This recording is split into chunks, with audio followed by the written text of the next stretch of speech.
जय यीशु। प्रभु यीशु के सामर्थ्यवान नाम पर मेरे सभी प्रियजनों को और एक बार अभिवादन करता हूँ। बाइबल तीर्थ यात्रा के 106 दिन में वचन पर मनन करने के लिए, व्याख्या सुनने के लिए स्वागत करता हूँ।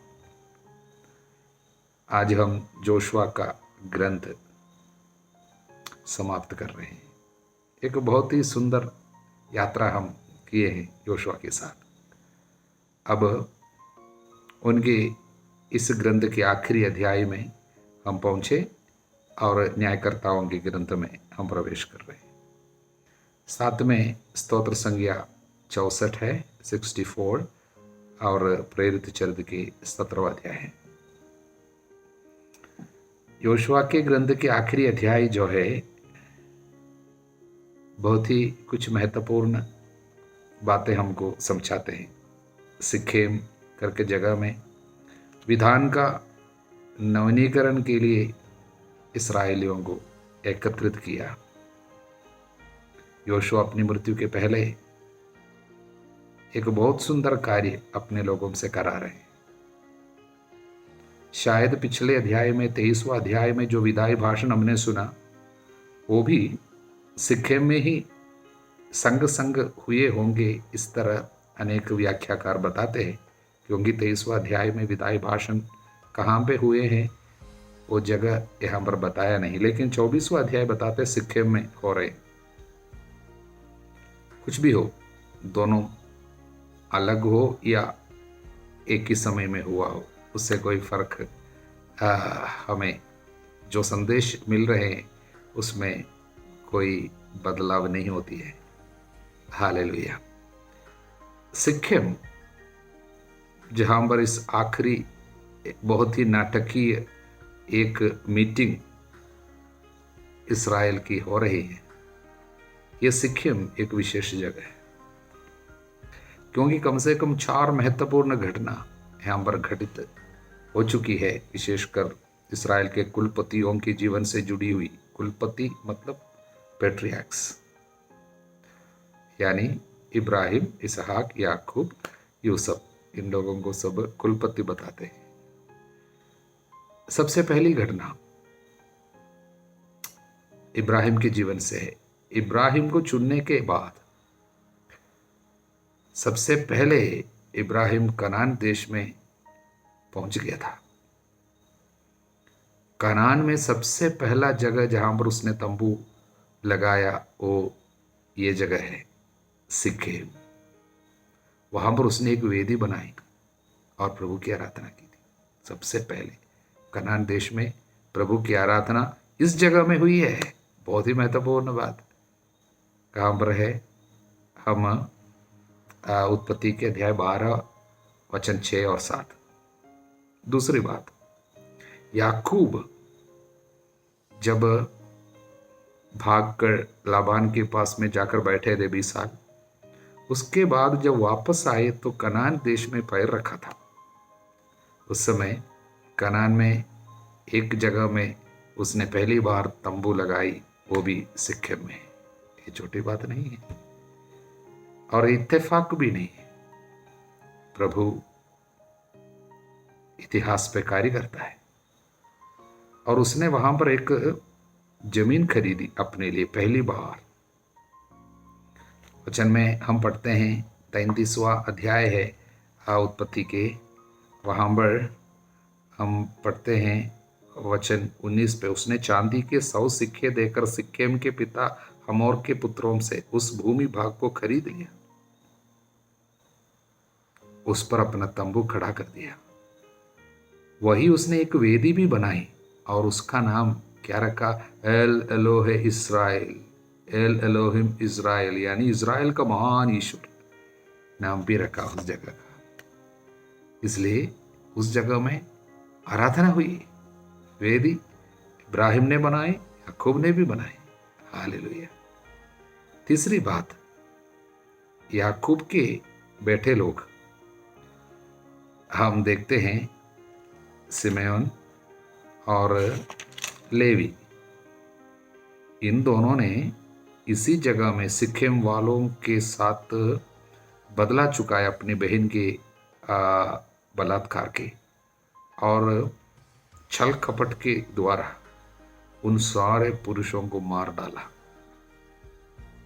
और यहाँ पर इतने बड़े खून खराबा हुई, वो भी सीमोन और लेवी के द्वारा, जिसके चलते उनके ऊपर अभिशाप याकूब के द्वारा हम देखें हैं किस तरह अभिशाप सिमेयोन में पूरी हुई और लेवी को वो अभिशाप किस तरह आशीर्वाद में प्रभु बदल डाला, ये सब हमने देखे। इसलिए वो हम 35वां अध्याय पे उत्पत्ति के वचन शायद 34वां अध्याय में 34th चैप्टर पे देखें। उसके बाद और एक घटना हो रही है वही जगह में, वो क्या है? 34वां अध्याय पे हम देखते हैं प्रभु ने याकूब को बेथेल जाने के लिए कहा। बेथेल करके जगह में सबसे पहली बार प्रभु ने उनको दर्शन दिया था और प्रभु ने कहा ये सिखेम से बेथेल जाओ। उसके पहले याकूब ने क्या बोला?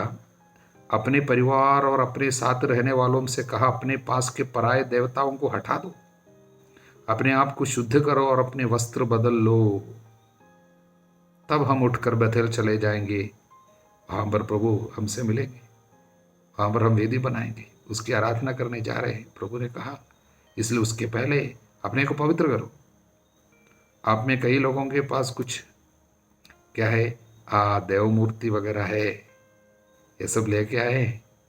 इसलिए पराये देवताओं की मूर्तियाँ जो भी पास में रखे हुए हैं ये सब हटा दो, क्योंकि लाबान के पास से आ रहे हैं। इनकी पत्नी राहेल के हाथ में भी कुल देवता है, लाबान की कुल देवता लेके आए थे, ये सब हमने देखा। तब क्या हुआ? उन्होंने याकूब को अपने पास के सभी पराये देवता दे दिए और अपने कान की बालियां भी। याकूब ने उनको सिक्केम के बलूत के पास गाड़ दिया, सिक्केम के बलूत के पास गाड़ दिया। इसलिए वहां पर पराये देवताओं को पूरा काट के प्रभु के लिए अपने को पवित्र करते हुए वे आगे बढ़ रहे हैं। ये भी सिक्केम में ही हुई। इसलिए सिक्केम महत्वपूर्ण एक जगह है और बहुत ही पुराने शहर है। और इसकी विशेषता क्या है? सिक्किम जो है एक घाटी है, एक घाटी पे बनी हुई एक शहर है। इसके दोनों साइड में दीवार की तरह दो पहाड़ है। ये पहाड़ की विशेषता हमने जोशुआ नबी के अध्याय 8 में वचन 30 और 35 में देखे हैं कि गेराजिम और एबाल दो पर्वत पे, एक पर्वत पे आशीर्वाद, दूसरे पर्वत पर अभिशाप की घोषणा की गई थी और लोग आमीन आमीन बोलते थे। कुछ वंश के लोग, 6 वंश के लोग काम पर खड़े रहेंगे ये गेरासिम पे, और दूसरे पहाड़ पे और 6 खड़े रहेंगे और उसके बाद घोषणा की जाएंगे अभिशाप और आशीर्वाद। ये सब हमने देखे हैं। और उसके बाद वहाँ पर एबाल पर्वत पर एक वेदी बनाकर ईश्वर के नियमों को वहाँ पर एक पत्थर पे लिख कर ठहराए थे। ये सब कहाँ पे? ये भी सिक्किम में। हालेलुया।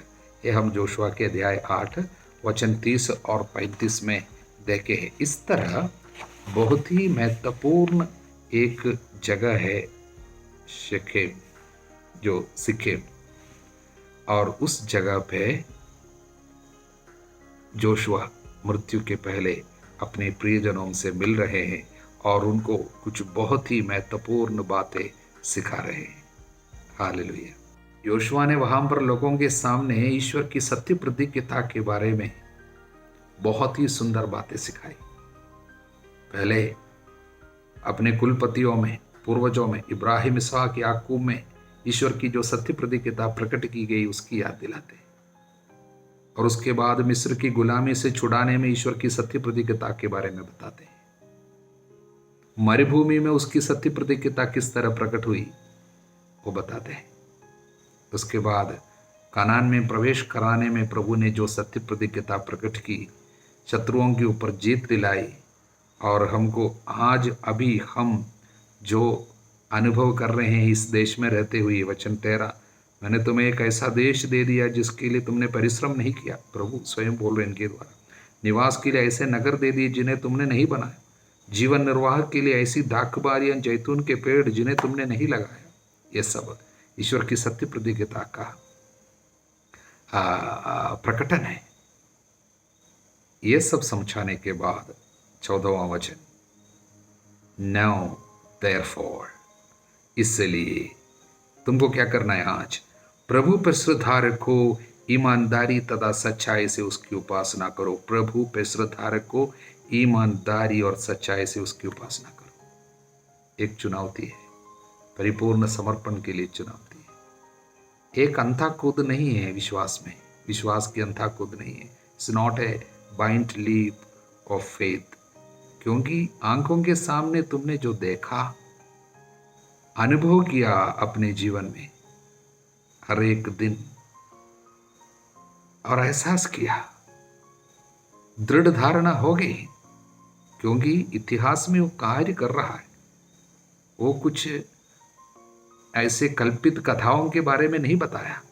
तुमने जो देखा, तुमने जो अनुभव किया, खाकर देखा, चल के अनुभव किया उनकी उपस्थिति को संग संग, उसी प्रभु के लिए समर्पण मांगता है। अभी एक चुनाव तो करना ही होगा, या इस प्रभु को चुनो, नहीं तो तुम्हें क्या करना है, तुम उन देवताओं की उपासना करो तुम्हारे पूर्वज नदी के उस पार करते थे, अथवा अमोरियों की देवताओं की जिनके देश में तुम अभी रहते हो। कनानी लोग जो करते हो उनकी सेवा करो। या तो प्रभु को चुनो, नहीं तो तुम्हारे देव मूर्तियों को चुनो। ये दोनों नहीं चलता, या वहां या यहां। You have to make a decision. इजरायलियों को एक दृढ़ फैसला लेने के लिए बाध्य कर रहे हैं। You have to choose a radical decision. न केवल समझाया, लेकिन आगे आगे अपने को रखते हुए वो एक क्या है, एक मार्ग दिखा रहा है। He is leading from the front. तुम कुछ भी चुनो, लेकिन मेरा परिवार और मैं, हम तो प्रभु की उपासना करेंगे। My family, as for my family and me, we will serve the Lord. Hallelujah. 15वां वचन के अंदर प्रियजनों, योशुआ का जीवन प्रभु के लिए एक चुनाव हमेशा उसने करते आया है। He chose to serve God। हमेशा, जब से हम इसको देखते हैं बाइबल में, हमेशा प्रभु को चुनता है। उदाहरण के लिए 17वां अध्याय निर्गमन ग्रंथ के, प्रभु के लिए इसराइलियों के आगे आगे रहते हुए शत्रुओं के खिलाफ युद्ध कर रहे हैं। इसका मतलब जीवन और मृत्यु का एक बात है वहां पर, लेकिन प्रभु को चुनता है। आगे हम देखते हैं किस तरह वो प्रभु को चुनते जाते हैं। उदाहरण के लिए गोल्डन काफ की जो घटना है, इसका मतलब सोने का बछड़ा, उस समय इसने प्रभु को चुना। इस्राएलियों के साथ मूर्ति पूजा में और वासना के कार्य में भागी नहीं बना, प्रभु को चुना। प्रभु के लिए वो मूसा को चुनता है। मूसा के संग संग रहते हुए हम देखते हैं, जब मूसा कमरे में यानी अपने तंबू पे विश्राम के लिए जाता था, तब भी ये पवित्र निवास स्थान में प्रभु के जो निवास स्थान है वहां पर पड़ा रहता था, प्रभु को चुनता था। आगे हम देखते हैं टोह लगाने के लिए, प्रतिज्ञा देश के टोह लगाने के लिए गए थे। 40 दिन वहां रह के आए, और अधिकांश लोग, जो 12 लोगों में 10 लोग खिलाफ बोले, लेकिन ये प्रभु के पक्ष में खड़े रहे और बोला, प्रभु यदि बोला है हमको जरूर लेकर जाएंगे, शत्रु से नहीं डरना। इस तरह विश्वास का शब्द बोलने को ये कालेब के साथ जोशुआ था, प्रभु को चुनता था। हालेलुया। और उसके बाद हम देखते हैं इजराइलियों के नेता बनकर अगुवाई देते हैं क्या, प्रतिज्ञा देश की ओर युद्ध में। प्रभु को चुनते हैं, प्रभु के कार्य के लिए वो हाँ हमेशा कहते हैं। और हम देखते हैं यरीको के पतन के ठीक पहले एक दिव्य दर्शन जब होते हैं, प्रभु की सेना के सेनापति को जब उसने देखा, उनके सामने मुंह के बल गिरकर उसने दंडवत किया और उससे कहा, मेरे प्रभु की अपने सेवक के लिए क्या आज्ञा है। प्रभु को चुनता है। यह है योशुआ के ग्रंथ के अध्याय 5 के वचन 14 पे हम देखते हैं। इसलिए जीवन भर उसने प्रभु को चुना। अभी अंत में उसने मृत्यु के पहले एक और घोषणा किया, मैं और मेरा परिवार हम तो प्रभु को चुने हैं, प्रभु की सेवा ही करेंगे। इतना सुनकर इस्राएलियों ने उत्तर दिया, प्रभु को छोड़कर अन्य देवताओं की उपासना करने का विचार हमसे कोसों दूर है। ऐसा कोई विचार नहीं है। किंतु 19वां वचन, तब योशुआ ने लोगों से कहा, तुम प्रभु की उपासना नहीं कर सकोगे, क्योंकि वो पवित्र ईश्वर है, असहनशील ईश्वर है। वो तुम्हारे अपराध और पाप नहीं क्षमा करेगा। यदि तुम प्रभु को त्याग कर अन्य देवताओं की उपासना करोगे, तो यद्यपि वो तुम्हारी भलाई करता रहा, फिर भी वो तुम्हारी बुराई करेगा, तुम्हें नष्ट कर देगा। इसका मतलब वो जब इस्राएली बोला हम प्रभु को चुनेंगे, तब मना नहीं कर रहे थे, ना वो उनको हतोत्साहित या निराश कर रहे थे, बल्कि उनको ये बताना चाहता है केवल यूं ही एक प्रकार का समर्पण, इस तरह का समर्पण काफ़ी नहीं है। आपके समर्पण में और कुछ दृढ़ता की ज़रूरत है। वो क्या बताना चाह रहा है? वो बताना चाहता है कि इसके अगर आप फैसला प्रभु के लिए नहीं लेंगे, उससे आपके ऊपर आने वाली विपत्ति की जानकारी भी आपको होनी चाहिए, उसके बाद फैसला लेना। That he wanted a commitment made with the full understanding of the consequences. अगर प्रभु को छोड़ देने से, प्रभु के लिए हाँ ना कहने से, प्रभु को ना चुनने से आपके ऊपर आने वाली विपत्ति को भी आपको जानना होगा और उसके बाद फैसला को प्रकट करो। तब इस्राएलियों ने मिलकर फिर से कहा, नहीं, हम प्रभु की ही उपासना करेंगे। वचन 21, तब योशुआ ने लोगों से कहा, तुम लोग अपने विरुद्ध साक्षी हो कि तुमने प्रभु को चुन लिया और उसी की उपासना करोगे। तब उन्होंने उत्तर दिया, हम साक्षी है।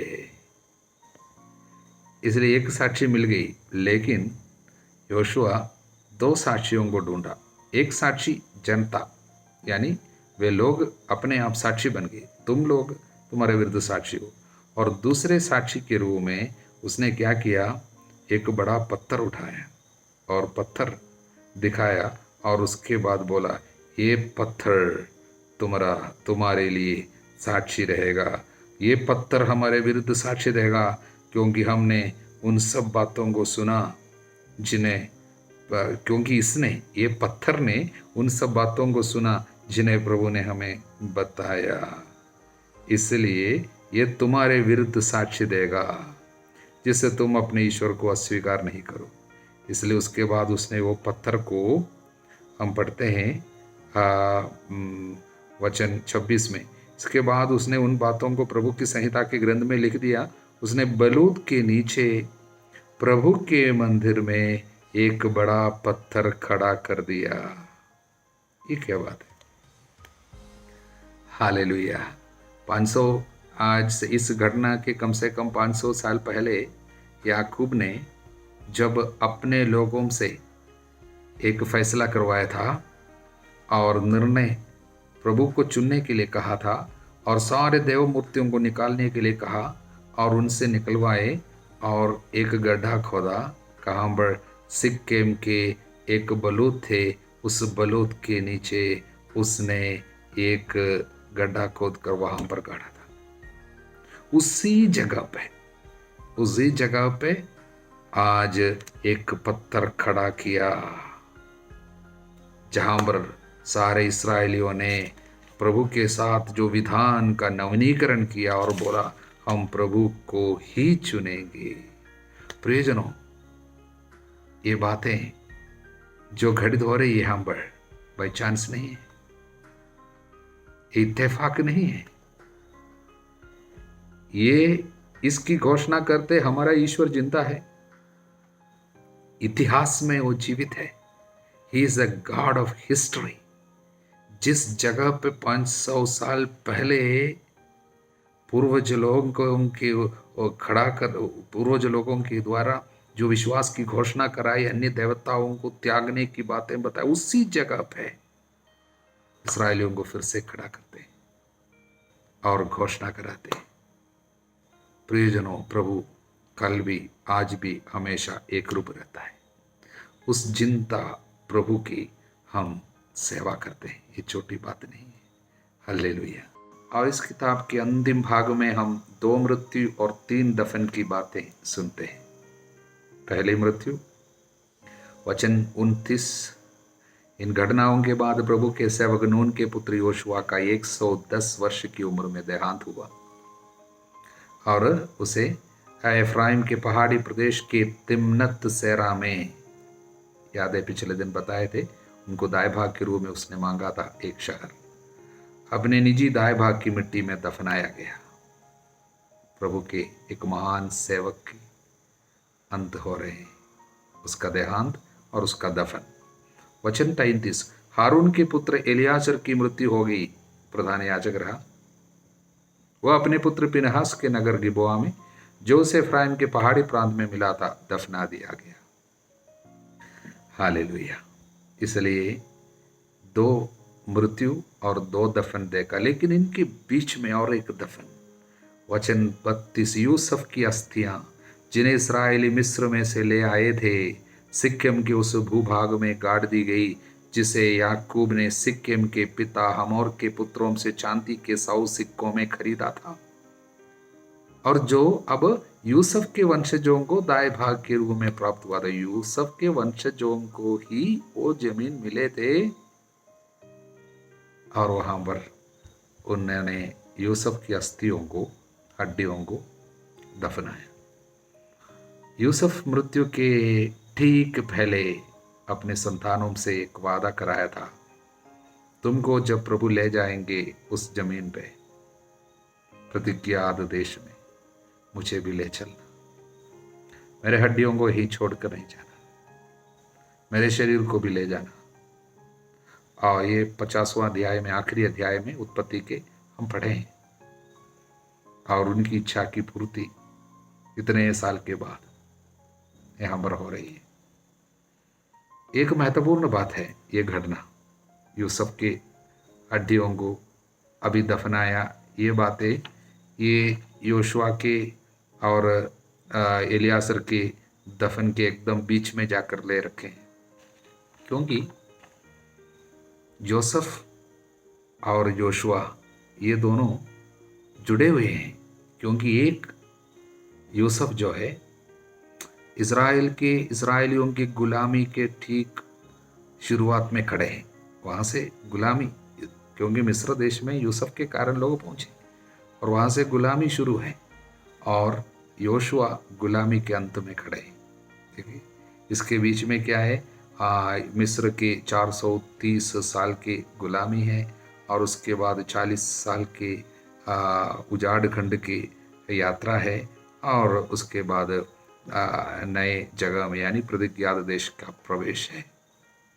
देखिए कितने सुंदर रीति से इतिहास के 500 साल के जो बीच में, मतलब 500 सालों को किस तरह प्रभु जोड़ रहे हैं यहाँ पर 2 दफन को बताते हुए।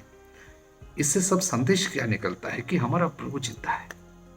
हम सब यहाँ पर कुछ समय के बाद चले जाएंगे, लेकिन ईश्वर जो कार्य यहाँ पर दुनिया में कर रहे हैं वो सच में जीवित है। इत्तेफाक में यहाँ पर कुछ नहीं होती है।